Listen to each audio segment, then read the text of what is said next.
Welcome to the hardest challenge in RuneScape, Nightmare Mode. I have 1 HP, and if I take damage at any point, my account gets deleted. And the first 107 did. My goal is split up into 3 phases, and phase 1 is the world's first ever fire cape without ever taking damage.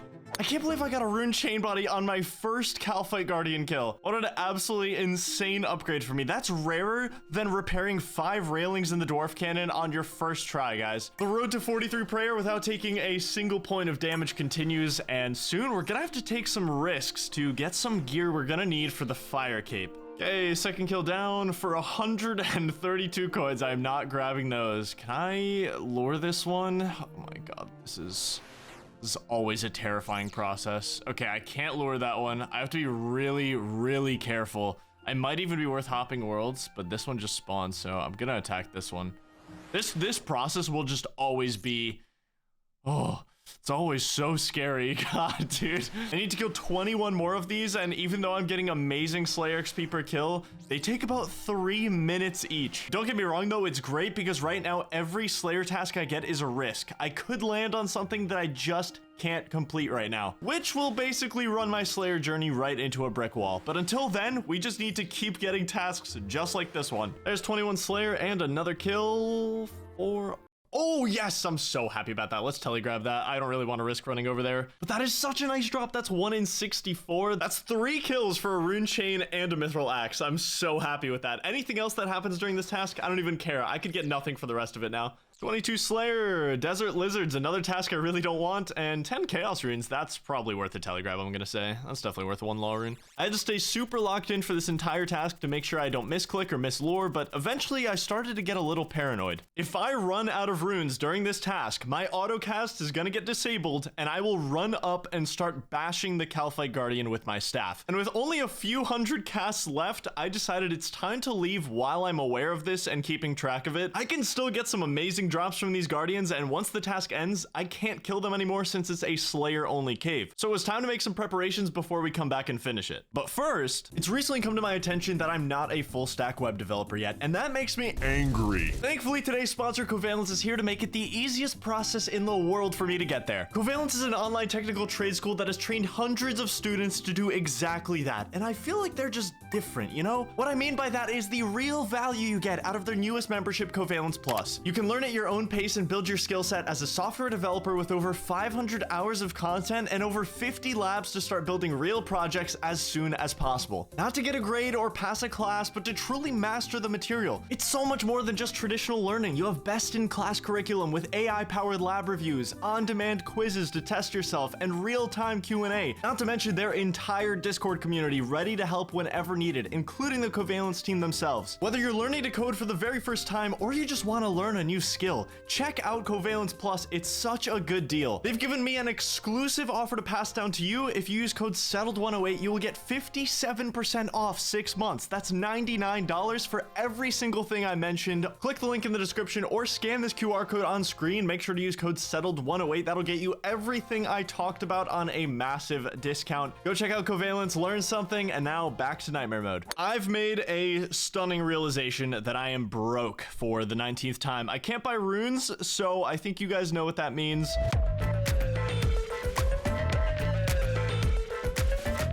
I really need a new moneymaker, because also I've realized a problem with me staying up this late is I get tempted to play the account very late, and I just don't want to be playing when I'm potentially making really tired decisions.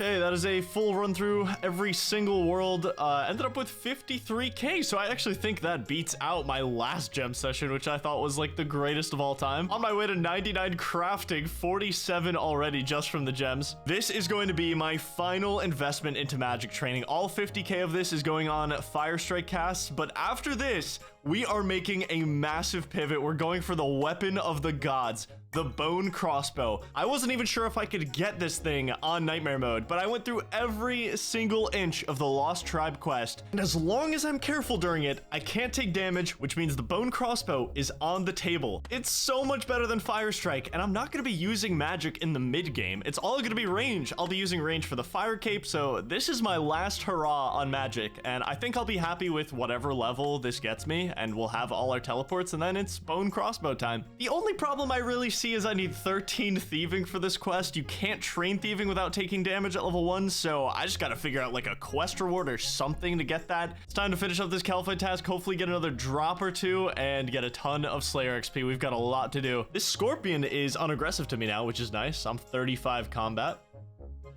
Oh, yep, that's what I was talking about. The camel and also this desert wolf, two very scary things here. And I'm pretty sure, look, dude, look at him roam. He could actually get so close. That's terrifying. Honestly, oh my God, I'm ready to teleport. This guy's scary, dude. This camel is a menace, by the way. I went to see if he can be on the path directly to the cave, and he can. Finishing up 13 Caliphate Guardian kills took 40 minutes. Unfortunately, no more surprise rare drops, but I got 25 Slayer, 46 magic, and then I got task number 5. No, it finally happened. Cave bugs. It's too risky. We finally hit the brick wall. I was really hoping it wouldn't happen for a while. I spent a full hour trying to come up with a safe method for cave bugs, and none of them really seemed worth the risk right now. And since I can't skip the task, it seems like the better choice right now is just to rush the bone crossbow and 43 prayer. I decided to use the rest of my fire strikes on the lesser demon in the wizard's tower. Not only trying to get my magic as high as possible, but searching for the elusive 1 in 128.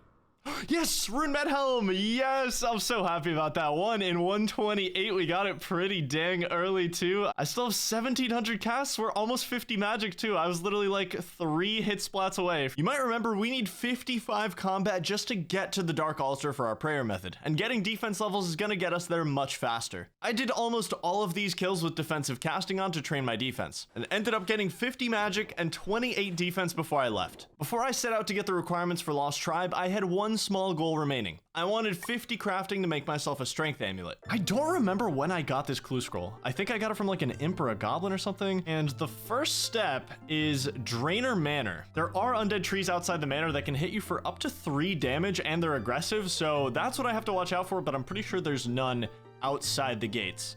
Yeah, we're fine. None of these trees outside the gates are aggressive or anything. They're not even live trees. Oh my God, first step beginner. That's a 10% chance. That's so ridiculous. I've never completed one on the first step. Let's see what we get. Yeah, I mean, that's about what I deserve for 1 step.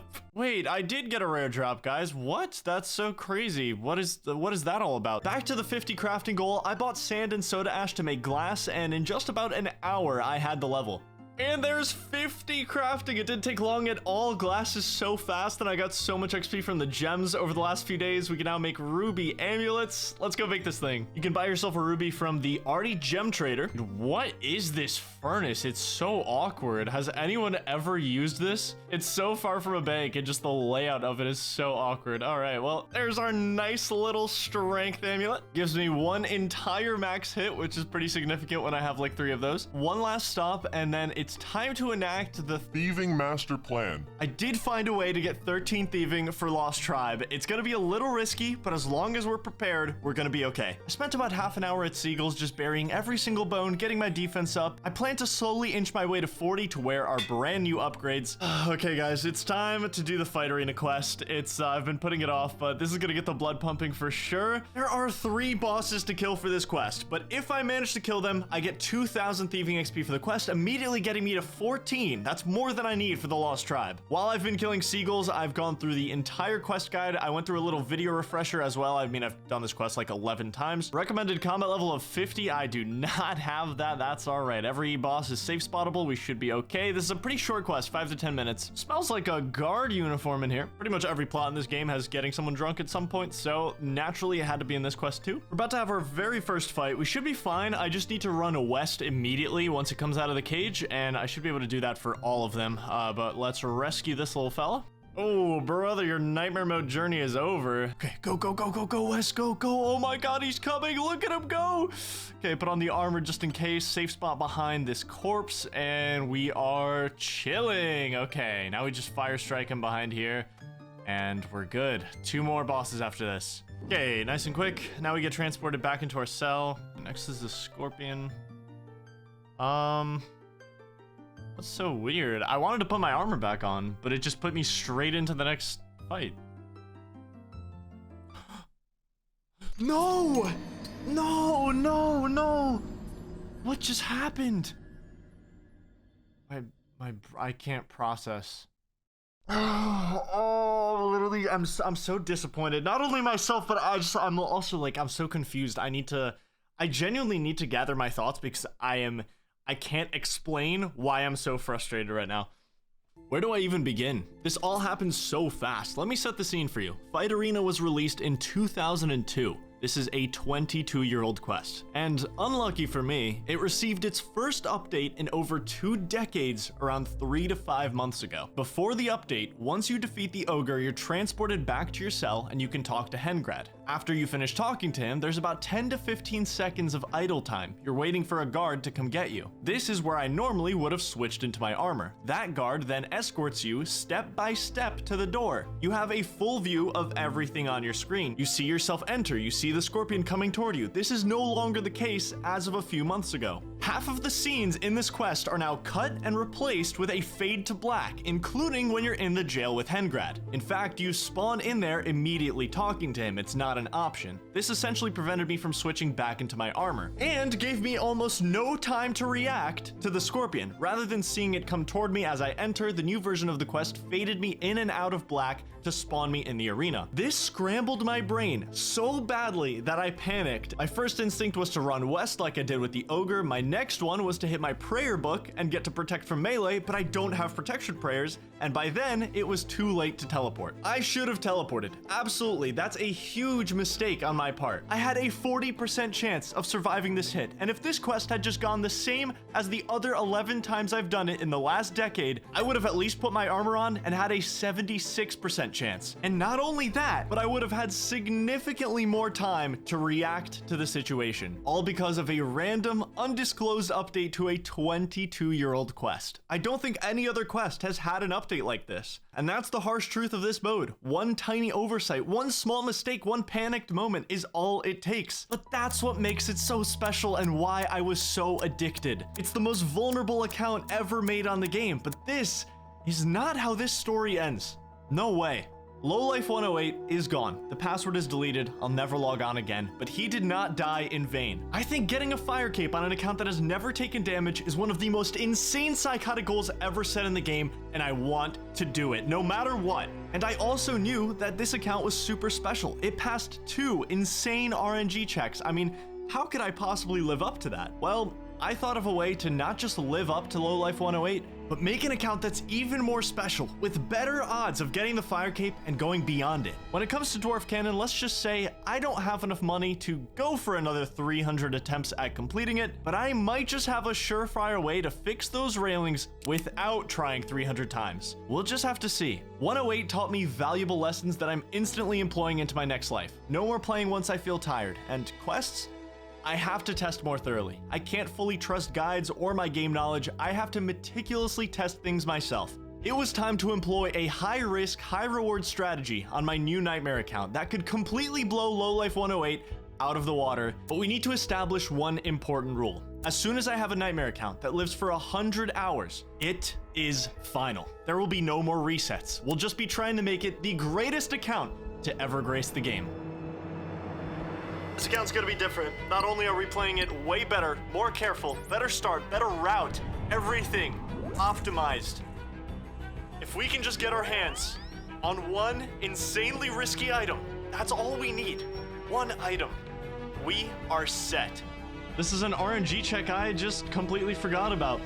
10 agility, Drainer agility course. There is a chance you fall on this, and I have that and Pickpocket a Man done on this account. That's 2 RNG checks, and I do believe I can complete Dwarf Cannon on here. 12 hours after the death of 108, I was an hour deep into a new journey with 2 RNG checks passed, and there's a lot to catch you up on. Lowlife 109 had a pretty similar start to 108. This time around, I wanted to streamline my process to get 43 prayer and risk it all for one item that could change everything. I decided to go for a crafting start, 27 to be exact. This unlocks our dearly beloved gem stall, because I can't lie, it's the best early moneymaker I'll ever access on a Nightmare account. Also this time, I did bank the bowstring from 27 crafting. That's gonna come in handy later. The gem stall got me 30,000 GP to work with, and I decided to invest early. Like I said, I wanted a new moneymaker, and fletching was the play for me, especially because I had a strat to speedrun it. I continued to abuse the gem stalls every 6 hours to get as much money as possible. I ended up with almost 50k even after purchasing a bunch of runes. And I made my way to Drainer Village to once again purchase a cape, paint cannon, and of course the Chronicle for an emergency teleport. But one of the biggest lessons I'm taking from 108 is that my brain has to work differently. Clearly my muscle memory isn't there for the Chronicle just yet. I need to rewire my brain. I need to learn how to panic properly. So I thought of a perfect training system to do exactly that. Dude, watch out, Scorpion. Where? Dude, Scorpion. Where? Scorpion! Again? Early game fletching is insanely slow, unless you go to the Grand Tree and buy a whole lot of arrow tips. I think this is such a great investment. Not only do I make a ton of arrows to get a bunch of range levels, but skipping early fletching levels gives me such a nice reliable moneymaker for the rest of the account. I got 18 agility to improve my energy recharge, and spent a ton of time getting my fletching up. Completed Sheep Shearer, then I took the only safe path over to the Arceus library. Thankfully with this new starting route, there hasn't really been anything I need to watch out for that we didn't already know about. This time around, to get 33 magic, the plan was to turn in books at the library. The 18 agility definitely helped a lot with this one because it's a lot of walking, and over an hour later we got 33. Telekinetic grab once again unlocked. Then it was back to the gem stall to make another 50k cash, followed once again by the risky run over to the mage bank to buy law and cosmic runes. Unfortunately, no other choice. I need these runes. I got 140 law runes with 25 cosmics and a ton of others. The bank started to look really nice and neat, and we were making an amazing launch pad for everything I wanted to do on the account. Dude, look at this. I'm feeling so good again. I'm feeling so invested and happy about the state of the account. Can't wait to do more stuff. Using the gem money on fletching feels super worth it because I'll be using all of these arrows before I get my bone crossbow, tons of range XP, and we get a consistent moneymaker. Check this out, fellas. Tick manipulation gaming by petting a stray dog. Now this is gaming. 35 fletching, Willow Shorpos unlocked. It was time to get our jewelry back. Games necklace and magic amulet reacquired. And guess what? My first Slayer task? Cal fights. I'll be doing these later. I got 15 fishing for the fishing trawler teleport. We once again have a super safe way to get to Artie, and then I made another 25,000 gold at the gem stall. This is where we start to drastically stray from the path I was taking on 108. I decided to complete the Plague City quest. It's super free with absolutely no risk of damage during any part of it. Let's grab this for free since I'm not running over there with all the hobgoblins. Gonna need this for Plague City for a hangover cure. This quest has lots of benefits, but the main one is the general store in the city. It buys items for 137% of their low alchemy price. This is huge for early game money making. I can sell my noted bows here for tons of profit, making fletching an even better moneymaker than it was. In and out of the city, quests complete for 15 mining and a big requirement for my prayer method out of the way. Oh dude, we are so investing in the blue hat. It's slightly better than a wizard hat. Best purchase of my life. With one last investment into arrow tips, my future range training was completely laid out, and I had everything I needed for 40 fletching. Boom, we can make willow long bows now. Insanely nice and consistent moneymaker, especially since I have all those bowstrings in the bank. I'm so excited, dude. I'm so invested. I recompleted Restless Ghost for a nice dent in prayer, and then it was time to make more money than any Nightmare account has ever seen. Let's just say the goals I have incoming. I'm gonna need a lot of money to make them happen. I fletched a ton of logs, attached all the bowstrings from the crafting grind, and started selling 5 bows per world to the general store we unlocked after Plague City. I ended up with almost 80,000 GP from all these bows. It is the most money I've seen on Nightmare mode so far. I'm up to 84k. The natural next step was to get my Zamorak robes again. Only this time, instead of taking 8 kills for the pieces, it took 121. I'm not even kidding. And now you are officially caught up with Lowlife 109. Within 24 hours, this account was in a better position than 108 ever was. I made 100,000 GP. I made all the arrows I need for 50 range. Developed a consistent skilling moneymaker that has great utility later on. I made a massive future investment with fletching. Now, I guess I should reveal the one item we're looking for. The one item that we're gonna risk it all for. The one that changes everything. Next time on Nightmare Mode. I'm sorry, I had to do it.